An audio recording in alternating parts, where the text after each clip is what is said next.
Hello and welcome back to my channel Arya classes Jhalawar. आज का मेरा टॉपिक क्लास 9 फिजिक्स में से है, chapter 11 work and energy.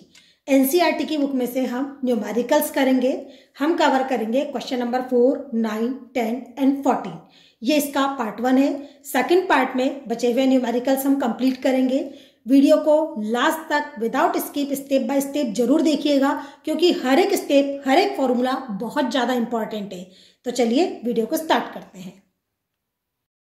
Question 4 हमें गिवन है कि एक 20 केजी का मास है जो अपनी वेलोसिटी को चेंज कर रहा है 5 मीटर पर सेकंड से 2 मीटर पर सेकंड में। तो कितना वर्क डन हुआ ये हमको कैलकुलेट करना है। आप यहाँ पे देखिए, जिस पे वो रन कर रहा है वो इनिशियल वेलोसिटी होती है, और जहां पे जाके वो रुक रहा है या डिक्रीज हो रहा है वो होती है फाइनल वेलोसिटी। तो इनिशियल वेलोसिटी को u से डिनोट करते हैं, फाइनल वेलोसिटी को v से डिनोट करते हैं। अब हमको करना क्या है, w इज इक्वल टू क्या होता है, half m v square minus u square. ये हमारा फॉर्मूला होता है वर्क डन निकालने का। आई होप ये आपको याद होगा कि अगर आपको work done by force calculate करना है तो half m v square minus u square.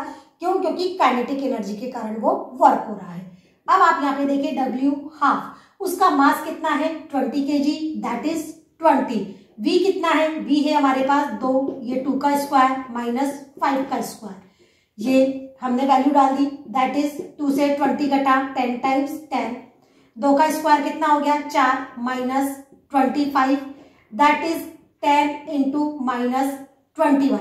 Minus 25 में से 4 गया minus 21, that is minus 210 joule.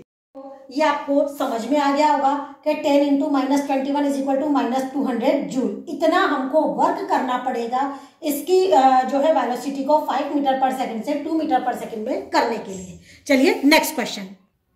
अब आप यहाँ पर देखिए, यूनिट्स हमको दी हुई है कि 250 यूनिट्स कंज्यूम होती है एक मंथ में। हमें एनर्जी निकालनी है जूल में।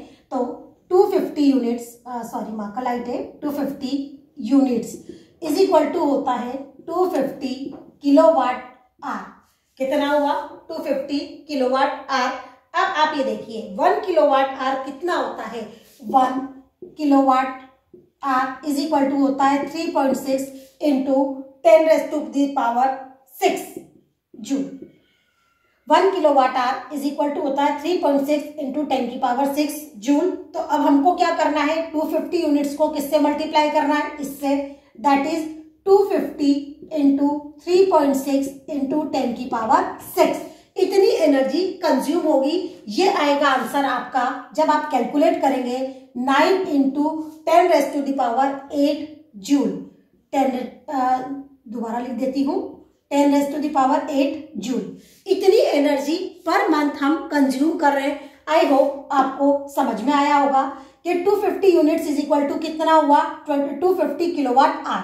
1 किलोवाट आर कितना होता है 3.6 इंटू 10 की पावर 6 जूल। ये आपको याद रखना है। ये जो आपके पास है फॉर्मूला बुक में दिया हुआ है, ये आपको याद रखना है कि 1 kilowatt hour is equal to होता है 3.6 इंटू 10 की पावर 6 जूल। यहाँ पे लिख देती हूँ जूल। अब आपको क्या करना है, 250 को 3.6 इंटू 10 की पावर 6 जूल से मल्टीप्लाई करना है, that will be answer. I hope आपको ये वाला न्यूमेरिकल भी समझ में आ गया होगा। चलिए नेक्स्ट पर चलते हैं। इस वाले न्यूमेरिकल में हमको गिवन है कि एक ऑब्जेक्ट है जिसका मास 40 केजी है, वो किसी हाइट 5 मीटर की हाइट से गिराया जा रहा है। अब हमें निकालनी है उसकी पोटेंशियल एनर्जी और उसकी काइनेटिक एनर्जी कहाँ पर, हाफ वे पे।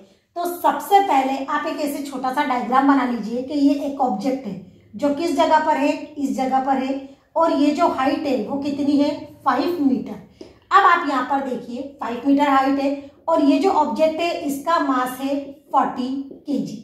अब आपको करना क्या है, इस जगह पर ये जो हाइट है यहाँ पर आपको निकालनी है पोटेंशियल एनर्जी। मीन्स जहां पर जो ऑब्जेक्ट रखा होता है तो उसके अंदर जो एनर्जी होती है वो पोटेंशियल एनर्जी होती है। और जब वो मोशन में होता है, अब जब ये गिर रहा है हाफ हाइट, हाफ हाइट का मतलब क्या हो गया, ये वाली डिस्टेंस कितनी हो गई 2.5 मीटर। 5 का हाफ कितना हो गया 2.5 मीटर, क्योंकि हमको काइनेटिक एनर्जी कैलकुलेट करनी है कहाँ पर, हाफ वे पे, आधे रास्ते पर। मतलब जब वो गिरते हुए यहाँ पर 2.5 मीटर की हाइट पर पहुंच जाएगा तब हमको उसकी काइनेटिक एनर्जी कैलकुलेट करनी है। आई होप आपको क्वेश्चन बहुत अच्छे से समझ में आ गया होगा कि हमको करना क्या है। तो चलिए अब इसको सॉल्व करते हैं। आई थिंक आपको पोटेंशियल एनर्जी का फॉर्मूला पता होगा। अब जी जो हमको लेना है, जी हमने लिया है 10 मीटर पर सेकेंड स्क्वायर, ठीक है, ड्यू टू ग्रेविटी 10 मीटर पर सेकेंड स्क्वायर लिया है हमने। अब आप ये देखिए पोटेंशियल एनर्जी क्या होती है, mgh। आप जी को पॉजिटिव कब लेते हैं, जब वो अर्थ की तरफ गिर रहा है। तो आप यहाँ पर देखिए डाउनवर्ड्स गिर रहा है, दैट्स वाई हम जी को क्या लेंगे, पॉजिटिव। तो मास कितना हो गया 40, जी कितना है 10, हाइट कितनी है 5, दैट इज कितना हो गया, ये हो गया है हमारा अप्रोक्सीमेट 2000 जूल। ये हो गया हमारा 2000 जूल। तो इसकी जो है पोटेंशियल एनर्जी कितनी हो गई 2000 जूल। अब ये वाली जो पोटेंशियल एनर्जी है ये किस जगह पर है, जब ऑब्जेक्ट कहाँ है, हम यहाँ पर लिख देते हैं h is equal to 5 metre, या हम इसको 1 नाम दे देते हैं। EP1 मीन्स कहाँ पर है, ये यहाँ पर।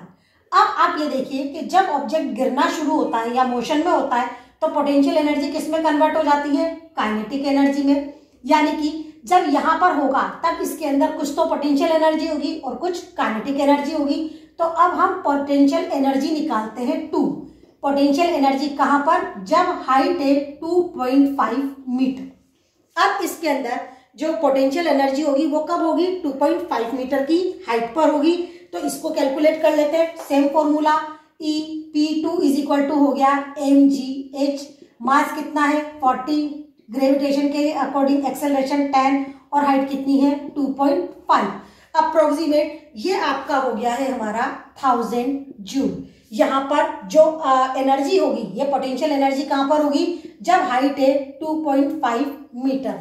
आई होप आपको यहाँ तक समझ में आ गया होगा। आप आगे देखिए, by the law of conservation of energy.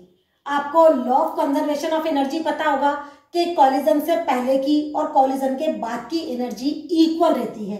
तो कॉलिजन से पहले जो इनिशियल एनर्जी थी वो उसके अंदर क्या थी, पोटेंशियल एनर्जी, और जो उसकी काइनेटिक एनर्जी थी वो काइनेटिक एनर्जी वो किसके बराबर होगी, P2 प्लस काइनेटिक एनर्जी 2 के बराबर होगी। अब जब ऑब्जेक्ट इस हाइट पर है, जब ऑब्जेक्ट इस हाइट पर है तो वहां पर ओनली क्या होगी, पोटेंशियल एनर्जी। उस टाइम पे उसकी काइनेटिक एनर्जी 0 होगी, जब ऑब्जेक्ट ने गिरना शुरू नहीं किया है। लेकिन जब ऑब्जेक्ट गिरने लगेगा तब उसके अंदर पोटेंशियल एनर्जी और काइनेटिक एनर्जी दोनों होंगी। तो पोटेंशियल एनर्जी हमने कितनी कैलकुलेट की थी, दैट इज 2000। ये वाली kinetic energy 0 is equal to EP2 हमने कितना निकाला है 1000 प्लस E2, यानी कि काइनेटिक एनर्जी अभी उसमें कितनी है। तो काइनेटिक एनर्जी कितनी हो गई 2000 माइनस का 1000, दैट इज अभी जो उसके अंदर काइनेटिक एनर्जी है वो कितनी है 1000 जूल। आई होप आपको ये बात अच्छे से समझ में आ गई होगी कि जब ऑब्जेक्ट यहाँ पर था तब उसके अंदर ओनली पोटेंशियल एनर्जी थी। जब वो यहाँ पर रखा हुआ था उसकी जो काइनेटिक एनर्जी है वो क्या होगी इस टाइम पर 0।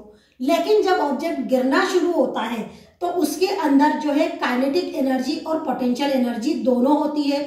जैसे जैसे वो नीचे की तरफ मूव करता है तो उसकी पोटेंशियल एनर्जी डिक्रीज होती जाती है और काइनेटिक एनर्जी बढ़ती जाती है। तो पोटेंशियल एनर्जी किस में कन्वर्ट हो रही है, काइनेटिक एनर्जी में। दैट्स वाई हमने यहाँ पर ये लिया है। अभी इस पोजीशन पे इसके अंदर क्या है, काइनेटिक एनर्जी और पोटेंशियल एनर्जी दोनों है। आई होप ये आपको बहुत अच्छे से समझ में आया होगा। चलिए नेक्स्ट वाले न्यूमेरिकल पर मूव करते हैं। क्वेश्चन नंबर 14 हमें गिवन है कि जो हीटर है जिसपे लिखा हुआ है 1500 वॉट कितने टाइम के लिए चलता है, 10 आवर्स के लिए चलता है, तो कितनी एनर्जी कंज्यूम करेगा। आप इसका सॉल्यूशन देखते हैं। स्मॉल p लिख दिया मैंने। पावर इज इक्वल टू होता है work done upon time. Work क्या होता है, एनर्जी। तो P इज इक्वल टू होता है W अपॉन T। अब हमें निकालना है W, तो W हो गया P into T. W is equal to P into T. ये देखिए अब P दिया हुआ है 1500 वाट और टाइम कितना दिया हुआ है, टाइम दिया हुआ है हमको 10 आवर, ये दिया हुआ है वाट में है, दैट इज 15,000 वाट आर हो गया, ये हो गया वाट आर। अब हम इसको कन्वर्ट कर लेते हैं किसमें, किलोवाट में। किलोवाट आर में कन्वर्ट करने के लिए इस 15,000 को डिवाइड करना पड़ेगा हमको 1000 से, तो ये आ गया हमारा 15 किलोवाट आर। अब आपको अच्छे से समझ में आ गया होगा, हमारा आंसर किस में आया था, वाट आर में आया था। अब हमने इसको 1000 से डिवाइड कर दिया तो हमारा आंसर किस में आ गया, 15 किलोवाट आर में। आई होप आपको चारों न्यूमेरिकल बहुत अच्छे से समझ में आए होंगे। आपको अगर मेरा वीडियो पसंद आया तो मेरे चैनल को लाइक एंड सब्सक्राइब करना मत भूलिएगा, बेल आइकन को जरूर प्रेस कीजिएगा ताकि आने वाले वीडियो का नोटिफिकेशन सबसे पहले आपको मिल सके। Thank you.